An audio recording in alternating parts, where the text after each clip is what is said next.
Sgominata dalla polizia una banda che gestiva lo spaccio di pericolose droghe sintetiche per i rave party e le piazze di Padova e di altre città del Veneto.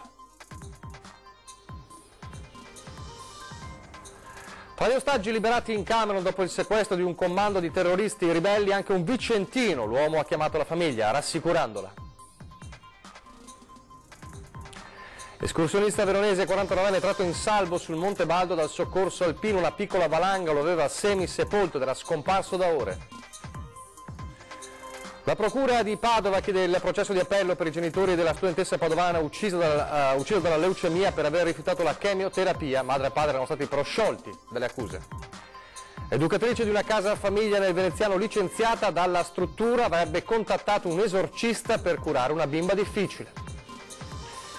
Richiesta da Roma a Padova, divieto di sosta permanente per motivi di sicurezza nella via dove abita il neopresidente del Senato, da rivolta dei residenti. Domani intanto la Casellati incontra a Palazzo Balbi Luca Zaia.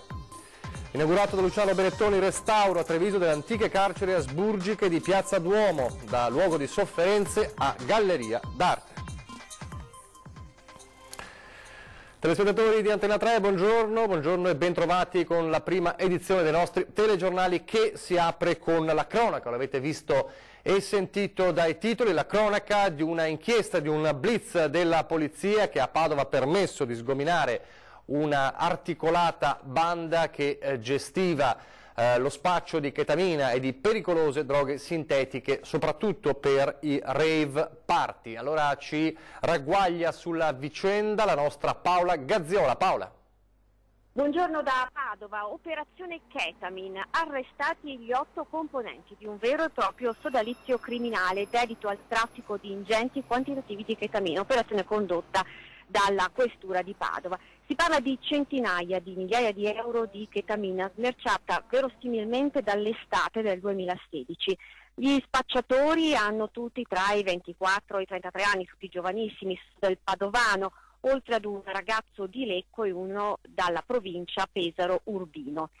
E la chetamina arrivava direttamente dall'Olanda con un normalissimo corriere e poi Breaking Bad, la nota serie americana, la sostanza veniva lavorata all'interno di un camper posizionato strategicamente vicino a 2 istituti scolastici in centro a Padova, proprio perché ai giovani era indirizzata questa sostanza stupefacente.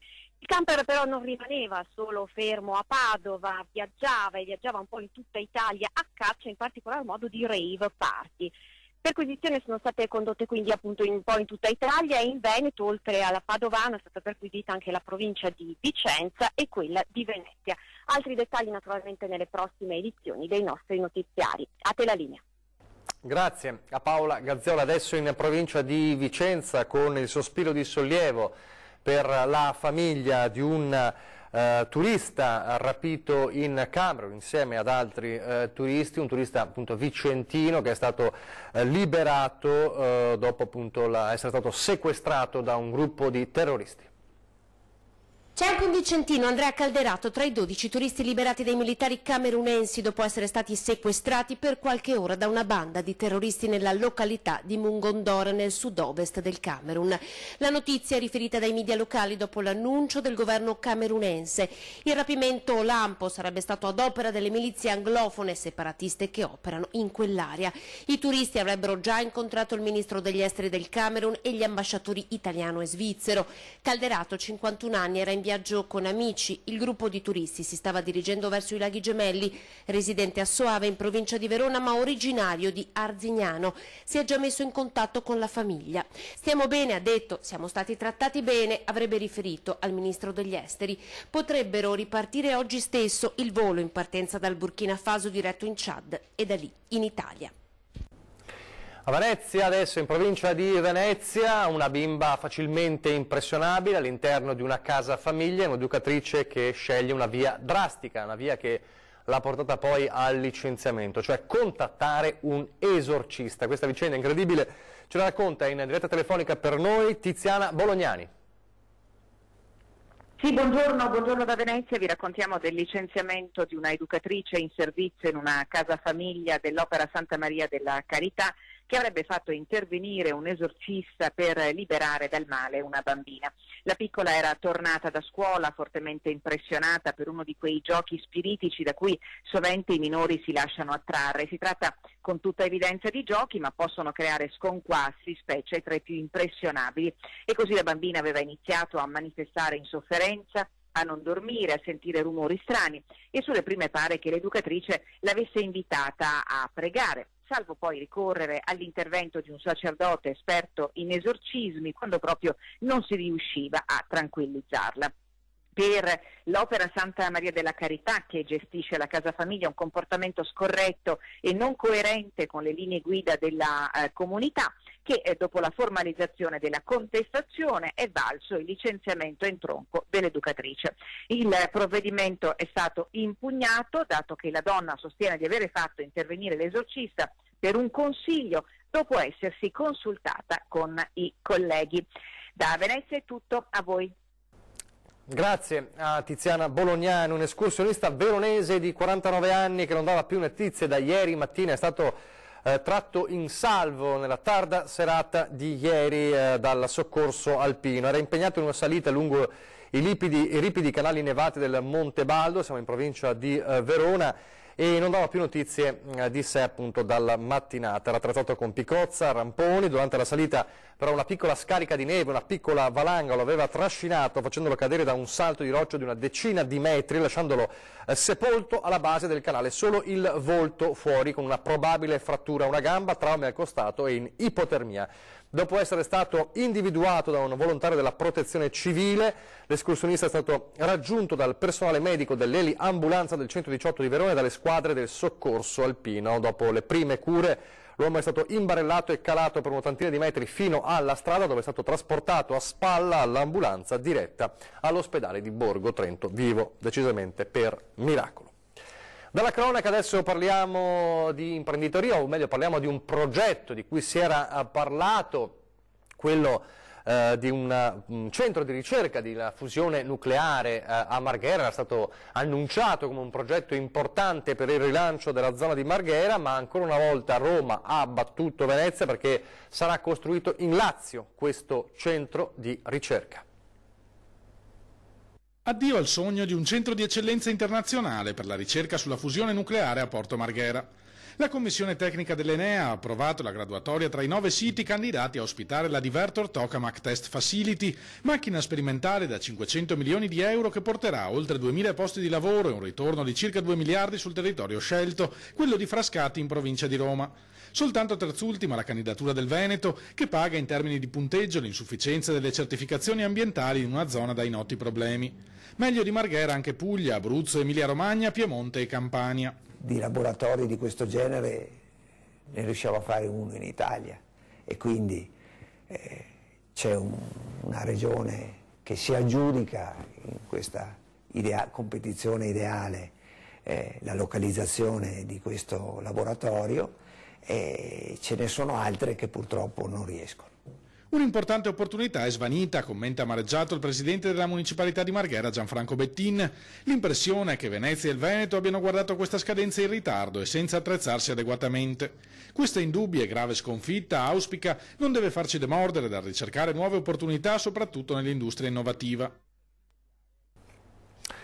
Domani importante incontro a Palazzo Balbi con tra il presidente, il neopresidente del Senato Maria Elisabetta Casellati e Luca Zaia a Palazzo Balbi, un incontro appunto istituzionale, il primo vertice con il presidente della regione. Ma intanto, proprio a poche ore dal ritorno in Veneto del presidente del Senato, c'è questa polemica che è scoppiata a Padova, che riguarda questo divieto di sosta permanente 7 giorni su 7, 24 ore su 24, fino a data da destinarsi, deciso dal Comune di Padova su richiesta della Questura per il tratto centrale di via Euganea, la strada che da piazzale San Giovanni, porta al Duomo a Padova, la strada in cui abita appunto con il marito, la neo Presidente del Senato. Motivi di ordine pubblico è la richiesta di Roma, si legge nell'ordinanza, è residente una personalità politica sottoposta a misure di protezione, quindi per questo c'è stato questa delibera, questo provvedimento deciso appunto ieri dal Comune di Padova, che sta scatenando ovviamente la reazione dei residenti e non poche polemiche, visto appunto che di fatto la strada sarà con un divieto di sosta permanente fino almeno a data da destinarsi. Una polemica che arriva proprio alla vigilia del ritorno in Veneto della neo Presidente del Senato. Non è una polemica invece, ma una storia di cui abbiamo raccontato tante volte, una storia tragica, quella di Eleonora Bottaro, sempre nel Padovano, la studentessa di Bagnoli che morì per la leucemia nell'agosto di 2 anni fa per aver rifiutato la chemioterapia. I genitori, ricorderete, furono prosciolti dall'accusa di omicidio colposo a dicembre, ma la Procura di Padova ha chiesto il processo di appello. È convinta della responsabilità penale dei genitori di Eleonora Bottaro, la studentessa morta nell'agosto del 2016, pochi giorni dopo aver compiuto i 18 anni a causa di una leucemia linfoblastica. La Procura di Padova che ha chiesto il processo d'appello. Lo scorso 1° dicembre era stato il Tribunale padovano a prosciogliere i 2 genitori, Lino Bottaro, 64 anni, e Rita Benini, 53, dall'accusa di omicidio colposo aggravato. La ragazza aveva scelto liberamente, secondo il GUP. Tutto da rifare invece, secondo la Procura di Padova. I genitori nel ricorso sono accusati di aver censurato e filtrato le informazioni corrette e di non aver reso la figlia consapevole della gravità della malattia. La parola passa a Venezia, dove i giudici della Corte d'Appello dovranno decidere se accogliere o meno la richiesta di rinvio a giudizio. E ancora la cronaca giudiziaria, parliamo invece della morte di Elda Tandura. Siamo nella Marca trevigiana perché la Procura ha presentato ricorso in Cassazione contro la scarcerazione dell'uomo accusato di averla uccisa. La Procura ha presentato ricorso in Cassazione contro la scarcerazione decisa dal Tribunale del Riesame di Luca Furlan, il 49enne di Preganziol, sotto inchiesta per la morte dell'ex insegnante di Vittorio Veneto Elda Tandura, deceduta a 66 anni lo scorso ottobre dopo un mese di agonia seguito a una caduta in casa. Caduta che per i magistrati trevigiani sarebbe stata provocata da una spinta di Furlan al culmine dell'ennesimo litigio tra i due. Secondo il pubblico ministero Mara De Donà, referto medico della vittima e risultati della successiva autopsia sono chiari. Un quadro che per il Tribunale della Libertà invece non forniva sufficienti elementi per stabilire un nesso tra la morte e la spinta e tra quest'ultima e il 49enne difeso dall'avvocato Alessandra Nava, tanto che Furlan era stato scarcerato tornando a vivere a casa della madre. La parola passa ora alla Cassazione, a cui, come detto, ha avanzato il ricorso la Procura di Treviso, determinata a far valere la propria tesi. Foto hard tra l'allenatore e l'allieva quindicenne, lui veneziano, lei residente in provincia di Treviso. L'uomo è stato sospeso dalla Federazione Italiana Nuoto in attesa che l'inchiesta chiarisca l'accaduto. Scambio di foto hard tra l'allenatore ed una giovane nuotatrice, sua allieva, 15 anni all'epoca dei fatti. La Procura di Venezia ha chiuso le indagini mentre la Federazione Italiana Nuoto ha deciso di sospendere l'allenatore per 2 mesi da ogni attività federale.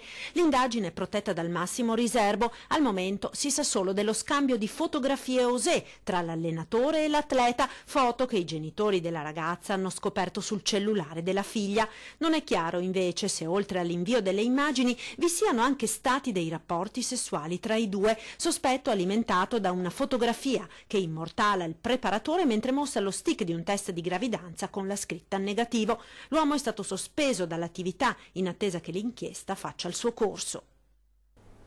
Allora le immagini dell'intervento dei vigili del fuoco che sono intervenuti dalle 5:30 alle 7 di questa mattina in località Lentiai, 5 unità dei vigili del fuoco del distaccamento di Feltre, un mezzo intervenuto per, lo vedete, l'investimento di ben 2 cavalli da parte di un mezzo, ancora da chiarire esattamente la dinamica. Di fatto il mezzo che vedete, il mezzo pesante, diciamo un furgoncino, ha investito 2 cavalli. C'è stato poco da fare per i 2 animali. Sul posto personale delle forze dell'ordine, anche veterinario dell'ULSS. È successo nel Bellunese.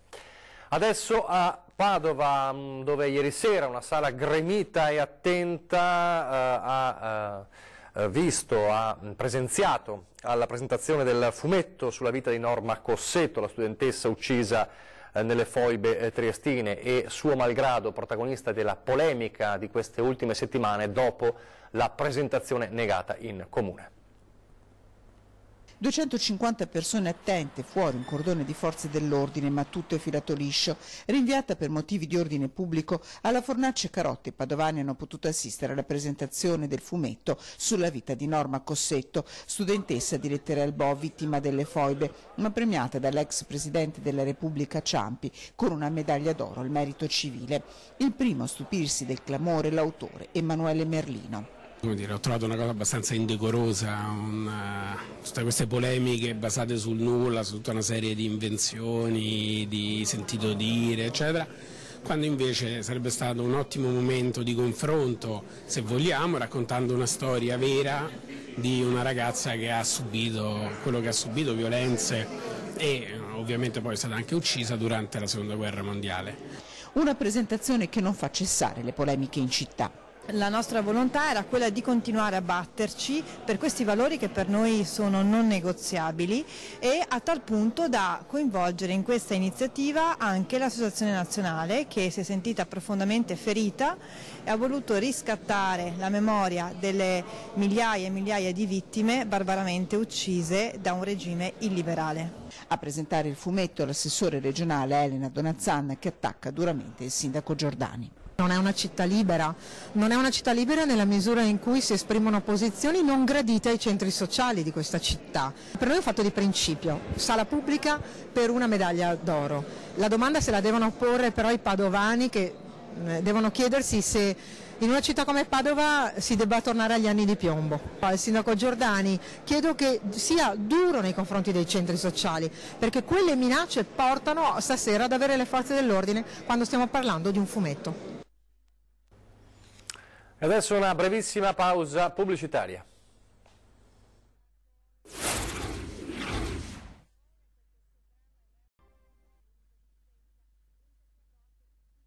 Eccoci in studio, prima edizione del nostro telegiornale, e andiamo a Treviso con le immagini del restauro dell'ex carcere di Piazza Duomo promosso da Fondazione Benetton. Una mappa globale, una mappa delle culture umane formata da tessere di 10 cm x 12, che ha trovato casa nelle antiche carceri asburgiche accanto all'ex tribunale di Treviso, restaurate dall'architetto Tobia Scarpa per conto di Fondazione Benetton. Le sbarre, i chiavistelli, le celle, luoghi di chiusura, di sofferenza, che diventano laboratorio di conoscenza e accolgono i colori e le ispirazioni di Imago Mundi, progetto fortemente voluto da Luciano Benetton. 25.000 artisti provenienti da 150 paesi, e fino al 20 maggio anche le opere di Sahara, quel che è scritto rimarrà. Esposizione di apertura delle gallerie dedicata al popolo nomade dei Tuareg. L'inizio è stato quello di metterlo in sicurezza, no? Perché era inutilizzabile, abbandonato da più di 60 anni, era decadente, avrebbero fatto la fine dei vecchi carceri che si vedono a Venezia, anche che diventano non utilizzati. Non facile interpretare questo restauro. Trovare il filo di Arianna, è quello, cioè cosa dobbiamo fare, come dobbiamo farlo. Abbiamo fatto questo esperimento, da questo persone di qualità stanno elaborando ciò che è il significato che emerge, e trovare per il futuro di rendere questo posto un posto vivo, utile, necessario, soprattutto necessario. L'ex chiesa di San Dioniso dedicata alla musica, ora le prigioni asburgiche riservate all'arte, in un percorso di crescita culturale della città che Benetton non teme si interrompa con un eventuale cambio di amministrazione. Noi siamo abituati in Italia ad avere vari governi e siamo sempre sopravvissuti, non abbiamo mai fatto storie, no, cioè è indipendente. Noi abbiamo il nostro apporto come come cittadini di rilievo, se vogliamo, no? Con possibilità di fare queste cose. Io mi auguro che questo sforzo non sia fine a se stesso. Ancora dalla Marca, quando le moderne tecnologie possono venire in aiuto di una popolazione che invecchia sempre di più. È partito infatti a Treviso il progetto eCare. Combattere l'isolamento degli anziani permettendo loro di vivere più a lungo possibile autonomamente nella propria casa grazie alle moderne tecnologie. È partito il progetto eCare che vede lavorare insieme l'ISRA di Treviso, l'Istituto per i Servizi di Ricovero e Assistenza agli Anziani di Belluno, l'Umberto I di Pordenone e l'Università di Klagenfurt in Austria. Tablet, smartwatch e l'orologio intelligente consentiranno agli anziani, grazie ad app dedicate, di restare in contatto con parenti e amici, di contattare gli operatori o semplicemente di ricordare quando assumere le medicine. Ma le tecnologie appositamente declinate in versione over 70 potranno anche segnalare problemi, come ad esempio eventuali cadute dell'anziano, allertando i soccorsi. Per realizzare un progetto molto importante di innovazione sociale che si basa sul tema dell'inclusione delle persone che invecchiano, cercando di dare loro una mano per creare assieme una comunità, diciamo, solidale e che possa essere tecnologicamente assistita. Un progetto rivolto alle persone anziane ancora autosufficienti, che godono di discreta o buona salute, ma spesso sono sole o isolate. Una volta nei paesi, per coinvolgere l'intera comunità, si faceva filò. Ora nasce con questo progetto un filò, un modello di inclusione digitale. Lo spirito di trovare delle sinergie per aiutarsi nella vita di tutti i giorni fa parte del DNA del nostro territorio, non fa altrettanto parte della modernità forse, no? della nostra realtà. Quindi perché non pensare di riaccendere questa tradizione positiva anche attraverso l'utilizzo di queste nuove tecnologie?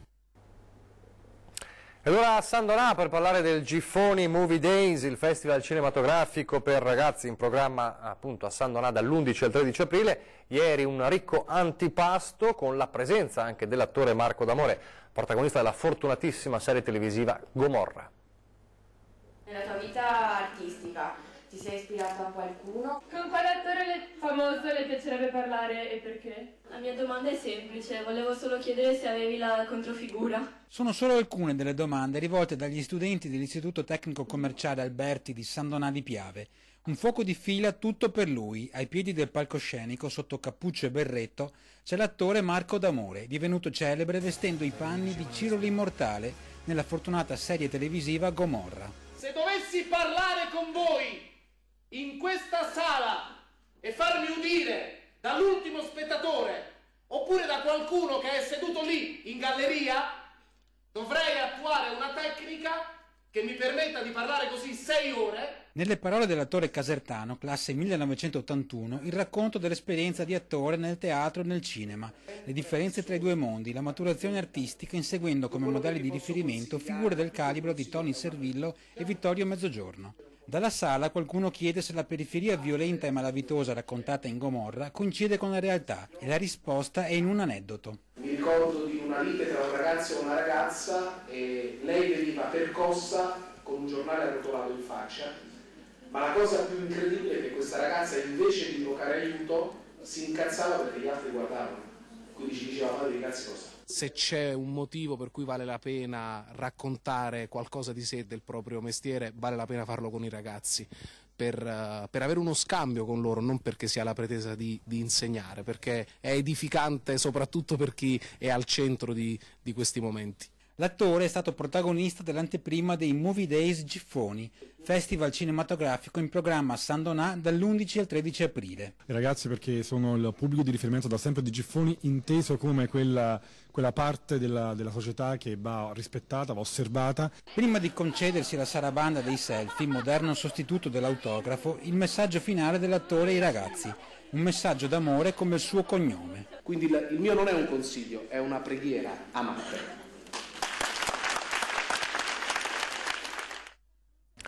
Siamo in chiusura, vi ricordo l'appuntamento ore 13 fra pochissimo, è giovedì oggi e quindi appuntamento con la CGIL. La CGIL risponde, ospiti Monica Giomo, direttrice servizi Treviso SRL, Carla Barella del servizio lavoratori non subordinati e Anna Caretta del servizio Colf e Badanti, quindi tante tematiche importanti da seguire. Potete chiamare in diretta come sempre e anche fare le vostre domande sulla pagina Facebook, c'è la diretta Facebook. Questa sera 20:10 invece si parla di banche, altro appuntamento importante con l'economista Francesco Pontelli e con l'avvocato Paolo Quaggetto. È davvero tutto, vi lascio alle previsioni del tempo. Grazie per averci seguito e arrivederci.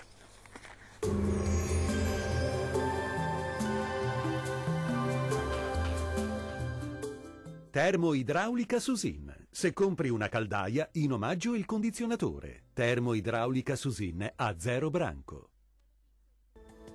Ben ritrovati al meteo di Antena 3. Il tempo risulterà ancora piuttosto instabile, tuttavia migliorerà decisamente col passare delle ore. Vediamo il dettaglio di giovedì 5 aprile.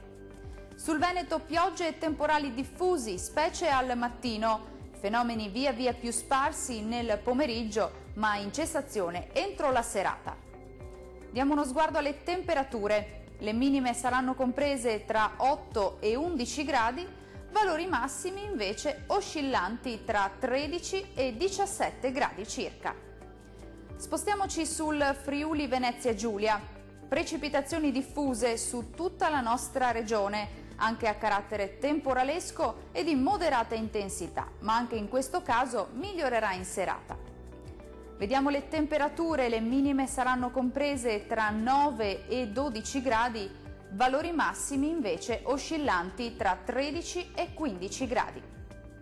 Raggiungiamo infine il Trentino Alto Adige. Anche qui sarà instabile con qualche piovasco alternato a schiarite soleggiate nella prima parte della giornata, poi migliorerà decisamente con ampio soleggiamento ovunque. Le temperature minime si attesteranno intorno agli 8 gradi, i valori massimi invece saranno compresi tra 15 e 20 gradi. Il mare sarà generalmente mosso, i venti moderati da sud, localmente deboli sulla laguna di Venezia. Dal meteo è tutto, arrivederci!